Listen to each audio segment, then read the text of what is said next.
মহাশিবরাত্রি বা শিবরাত্রি হচ্ছে একটি গুরুত্বপূর্ণ হিন্দু ধর্মীয় উৎসব। এই মহাশিবরাত্রি ফাল্গুন মাসের কৃষ্ণপক্ষের চতুর্দশী তিথিতে পালিত হয়। মহাশিবরাত্রি হল হিন্দু ধর্মের সর্বোচ্চ আরাধ্য দেবাদিদেবের পুজোর দিন। শিবপুরাণ অনুসারে এই রাত্রে শিবের আবির্ভাব ঘটেছিল। অন্ধকার আর অজ্ঞতা দূর করার জন্য এই ব্রত পালিত হয়। অগণিত ভক্ত এই দিন শিবলিঙ্গে গঙ্গাজল, দুধ, বেলপাতা, ফুল দিয়ে পুজো করে থাকে। কাশ্মীরি হিন্দুরা উৎসবটিকে কাশ্মীর অঞ্চলের হররাত্রি বা উচ্চারণগতভাবে হেরথ বা হেরাত বলে। মহাশিবরাত্রি অনুষ্ঠানে ভারতবর্ষের 12টি জ্যোতির্লিঙ্গ তথা সোমনাথ, মল্লিকার্জুন, মহাকালেশ্বর, ওমকারেশ্বর, কেদারনাথ, ভীমশঙ্কর, বিশ্বেশ্বর, ত্রয়ম্বকেশ্বর, বৈদ্যনাথ, নাগেশ্বর, রামেশ্বর ও ঘুষমেশ্বর সবার হাতে এই জ্যোতির্লিঙ্গের পূজা ও পবিত্র স্পর্শলাভ ঘটে। হিন্দু শাস্ত্র অনুযায়ী প্রধান 3 দেবতা হলেন ত্রিদেব, অর্থাৎ ব্রহ্মা, বিষ্ণু ও মহেশ্বর। এনাদের মধ্যে মহেশ্বর হলেন এমন একজন যিনি সকল প্রকার জীবকেই নিজের ভক্তরূপে গ্রহণ করেন। সে কোনো মানুষ হোক কিংবা কোনো দৈত্য, কোনো দানব বা সাপ, হাতি বা বাঘের মতো কোনো প্রাণী। কেউ ভক্তি দিয়ে সরল মন থেকে তাকে স্মরণ করলে তিনি তার ভক্তি গ্রহণ করেন। সে যদি কোনো ক্ষুদ্র মাকড়সাও হয় তবে তিনি তাকেও মুক্তি প্রদান করেন, ঠিক যেমন ঘটেছিল শ্রীকালহস্তি মন্দিরে। কিন্তু যখন প্রশ্ন আসে শিবলিঙ্গের, তা নিয়ে আমাদের মনে রয়েছে নানান মতভেদ। কেন শিবকে লিঙ্গরূপে পূজা করা হয়? কেন বিজ্ঞানীরা বললেন শিবের পুজো করতে? লিঙ্গ কথার অর্থ কী? নমস্কার বন্ধুরা, আমি তৃষা। তোমাদের আরও একবার স্বাগত আমাদের চ্যানেল মাইথরারে। তোমাদের সকলকে জানাই মহাশিবরাত্রির আন্তরিক প্রীতি ও শুভেচ্ছা। প্রাচীন যুগ হতে আবহমান কাল ধরে আমরা ভগবান শিবকে লিঙ্গরূপে পুজো করে আসছি। অনেকে ভাবেন শিবলিঙ্গ হলো ভগবান শঙ্করের লিঙ্গ, কিন্তু সবাই যদি আমাদের ধর্মীয় সংস্কৃতির বিষয়ে জানতো তবে পরিস্থিতি ভিন্ন হতো। আমাদের বাংলা ভাষায় এক শব্দের ভিন্ন ভিন্ন অর্থ হয়।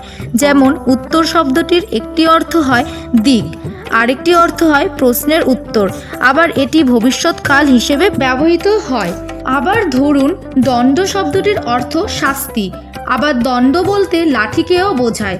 আমরা আবার অনেক সময় বলে থাকি আমাকে 2 দণ্ড দাঁড়াতে তো দে, অর্থাৎ আমরা দণ্ড শব্দটির দ্বারা সময়ও বুঝিয়ে থাকি। সেই সঙ্গে লিঙ্গ শব্দটিরও ভিন্ন ভিন্ন অর্থ হয়। এক অর্থানুযায়ী লিঙ্গ শব্দের অর্থ পুরুষের জননেন্দ্রিয়, আবার লিঙ্গ বলতে বোঝায় পুংলিঙ্গ, স্ত্রীলিঙ্গ ও উভয় লিঙ্গ, যা আমরা ব্যাকরণে পড়ে থাকি। আবার সংস্কৃতে লিঙ্গ শব্দটির অর্থ প্রতীক বা চিহ্ন। শিবলিঙ্গ বলতে যদি কোনো জননেন্দ্রিয়কে বোঝাতো তাহলে শিবলিঙ্গের ওপর 3টি সাদা চিহ্ন থাকতো না, যা শিবের মাথায় থাকে। একে বলে ত্রিপুণ্ড। লিঙ্গ পুরাণ অনুসারে নিরাকার ও নির্গুণ ব্রহ্মই হলো লিঙ্গ। ভক্তরা বিশ্বাস করেন মহাদেব সেই নির্গুণ ব্রহ্ম থেকেই আবির্ভূত হয়েছেন। রূপ, রস, গন্ধ, স্পর্শ বর্জিত শিবই হলেন অলিঙ্গ, অর্থাৎ চিহ্নহীন। আবার তিনি নিজেই জল, বায়ু, পৃথিবী, অগ্নি, আকাশ এই পঞ্চভূতের সকল গুণভূষিত লিঙ্গরূপেই উৎপন্ন হয়েছেন। শিবলিঙ্গ 3টি অংশ নিয়ে গঠিত। সবচেয়ে নিচের অংশকে বলা হয় ব্রহ্মপীঠ, মাঝের অংশটি হলো বিষ্ণুপীঠ, আর সবার ওপরের অংশটি হলো শিবপীঠ।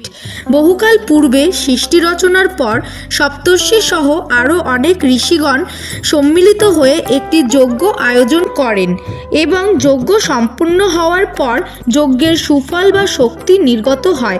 কিন্তু ঋষিদের মধ্যে কেউই জানতেন না এই যজ্ঞের মহাফল বা মহাশক্তি কার পাওয়া উচিত, বা কে এই মহাশক্তির যোগ্য। সেই সময় দেবঋষি নারদের আগমন হয়। তার মতে এই ফলের যোগ্য অধিকারী হলেন ত্রিদেব, অর্থাৎ ভগবান ব্রহ্মা, বিষ্ণু, মহেশ্বর। কিন্তু তিনি এও বলেন যে তিনিও জানেন না যে ত্রিদেবের মধ্যে কে এই মহাশক্তির যোগ্যাধিকারী। তাই তিনি ঋষিগণকে ত্রিদেবের পরীক্ষা নেওয়ার উপদেশ দেন। তখন সকল ঋষিগণ ঠিক করেন মহর্ষি ভৃগুকে এই কাজটি সম্পূর্ণ করার দায়িত্ব দেবেন। মহর্ষি ভৃগু সত্যলোকে উপস্থিত হন ব্রহ্মাদেবকে পরীক্ষা করার জন্য, কিন্তু তিনি দেখেন যে ব্রহ্মাদেব ও দেবী সরস্বতী সঙ্গীত চর্চায় নিমগ্ন। মহর্ষি ভৃগুর আগমন ব্রহ্মাদেব এবং দেবী সরস্বতী কেউই লক্ষ্য করেননি। এই দেখে মহর্ষি ভৃগু ক্ষুব্ধ হন এবং ব্রহ্মাকে অভিশাপ দেন যে ব্রহ্মাদেবের পুজো এই বিশ্ব সংসারের কোথাও হবে না। এরপর মহর্ষি ভৃগু যখন মহাদেবের পরীক্ষা নিতে কৈলাসে উপস্থিত হন, তখন তিনি দেখেন ভগবান শিব সংসার কার্যে ব্যস্ত এবং তার স্ত্রীর সঙ্গে একান্ত বাক্যালাপে বিভোর। কিন্তু যখন দেবাদিদেব মহর্ষি ভৃগুকে লক্ষ্য করেন, তিনি তখন রেগে গিয়ে বলে ওঠেন যে স্বামী স্ত্রী এর একান্ত সময়ে আপনি কি করে বিনা অনুমতিতে এই জায়গায় উপস্থিত হন। এই শুনে মহর্ষি ভৃগু খুবই ক্ষুব্ধ হন মহাদেবের ওপর এবং ভগবান শঙ্করকে অভিশাপ দেন যে এই বিশ্ব সংসারে আপনাকে লিঙ্গরূপে পূজা করা হবে। সম্পূর্ণ লিঙ্গের আকৃতি উপবৃত্তাকার, যার আকৃতি অনন্ত মহাবিশ্বকে প্রকাশ করে। আধুনিক বিজ্ঞান কসমোলজির ব্যাখ্যায় অর্থাৎ সৃষ্টিতত্ত্বের ব্যাখ্যায় বিজ্ঞানীরা শিবলিঙ্গের ব্যাখ্যা করেছেন। পরমাণুর তিনটি উপাদান প্রোটন, নিউট্রন ও ইলেকট্রন। ভগবান বিষ্ণু হলেন পজিটিভ চার্জযুক্ত প্রোটন, ব্রহ্মা নেগেটিভ চার্জযুক্ত ইলেকট্রন, আর শিব হল চার্জবিহীন নিউট্রন। যেহেতু শিব নিরপেক্ষ চার্জযুক্ত নিউট্রন, তাই তিনি শান্ত ও ধ্যান অবস্থায় থাকেন। তার শান্ত থাকা বলতে পরমাণুর ভারসাম্য বজায় রাখা। শিব অর্থাৎ নিউট্রনের সাথে সমশক্তি নিয়ে অবস্থান করেন। বিষ্ণু অর্থাৎ প্রোটন, বিষ্ণুর নাভি থেকে বের হওয়া পদ্মে অবস্থান করেন ব্রহ্মা।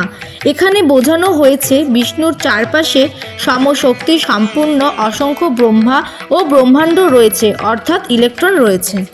আমরা জানি ব্রহ্মা হলেন সৃষ্টিকর্তা, অর্থাৎ তিনি সব সৃষ্টি করেছেন। আর সব কিছু সৃষ্টি হয় অনেক মলিকিউল দিয়ে, মলিকিউল অর্থাৎ অণু। আর যখন শিবের রুদ্ররূপের প্রকাশ ঘটে, তখন বিশ্ব ব্রহ্মাণ্ড ধ্বংসের দিকে ধাবিত হয়, অর্থাৎ নিউক্লিয়াস ফিউশন হয় এবং নিউট্রন ভেঙে অণুর ধ্বংস হয়ে যায়। বিজ্ঞানী নিলস বোর ও এলভিন শার্ডিঙ্গা বলেছেন তারা কোয়ান্টাম ফিজিক্স নিয়ে রিসার্চ করার সময় প্রশ্নের উত্তর খোঁজার জন্য উপনিষদ পড়তেন।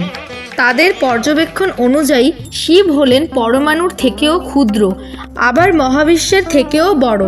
তাই শিবলিঙ্গ অর্থাৎ স্তম্ভ, যা শিবের আদি ও অন্তহীন রূপের প্রতীক, কোনো জননাঙ্গ নয়। অথর্ববেদে স্পষ্ট করে স্তম্ভের মধ্যে পরম ঈশ্বরের পুজোর কথা বলা রয়েছে। এবার আপনাদের মনে হতেই পারে যে শিবলিঙ্গ যদি এতই পবিত্র হয়, তবে তাকে নিয়ে এত ভুল ধারণা কেন রয়েছে। অনেকের মতে যখন মুঘল ইংরেজরা আমাদের দেশ শাসন করতে শুরু করলো, তখন তারা আমাদের দেবতাদের নামে কুরুচিকর মন্তব্য করতেন, যা আমাদের ভারতবর্ষের জনগণও ধীরে ধীরে বিশ্বাস করতে শুরু করেন। এছাড়াও বৌদ্ধ ধর্মের পতন হলে কিছু শাস্ত্রীয় জ্ঞানহীন বর্বর মানুষ সাহিত্যের নামে দেবদেবীদের নিয়েও এমন মন্তব্য করতে থাকেন, যার থেকে শিবলিঙ্গকে পুরুষের যৌনাঙ্গ ভাবা হয়। তো বন্ধুরা, আজ এই পর্যন্তই। যদি ভিডিওটি ভালো লেগে থাকে তাহলে লাইক, শেয়ার ও সাবস্ক্রাইব করতে ভুলবেন না। ধন্যবাদ।